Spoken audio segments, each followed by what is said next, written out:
math training and then not everything loud is strong, not everything fast is right. In math training, the movement is quiet, but the impact runs deep. I'm Coach Ricky. Hello mga kahatawan! Ito!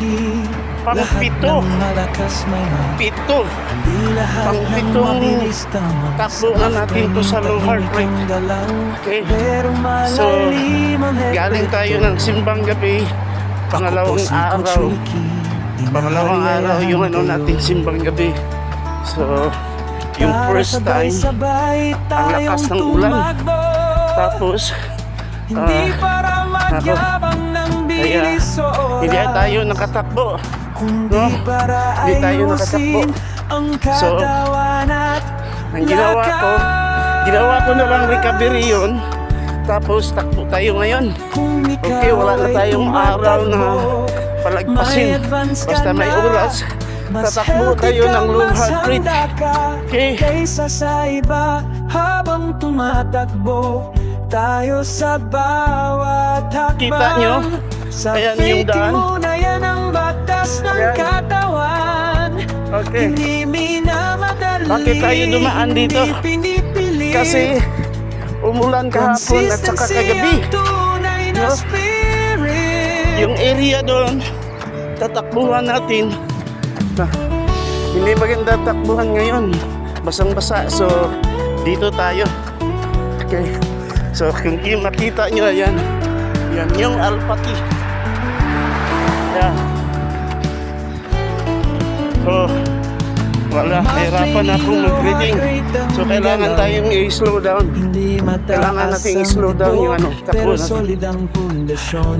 Kailangan lang natin makuha yung tamang timpla ng takbo natin sa ngayon. Okay! Ito ang lakas na hindi agad naubos. Sa mababang tibok, mas tumitibay ang puso. Mas nagiging efficient ang bawat hinga mo. Dito binubuo ang endurance at control para sa pammatagalang takbo ng buhay mo. Kung gusto mong lumakas at bumilis pala araw, dumaan ka muna sa tahimik ni galaw. Pwede kang mag-i-atleta, handa at matatag. Pwede kang maging matipuno, matikas at likas. Pwede kang maging binibining, maganda at malakas. Hindi lang porma, kundi tunay na lakas. Hindi lang takbo ang hinahaga mo ngayon.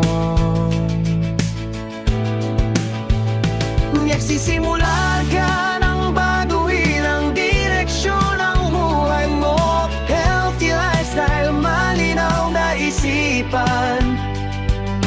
Math training ang daan sa bawat kagalahan. Hindi ito tungkol sa bilis, ito'y tungkol sa proseso. Ako ang guide mo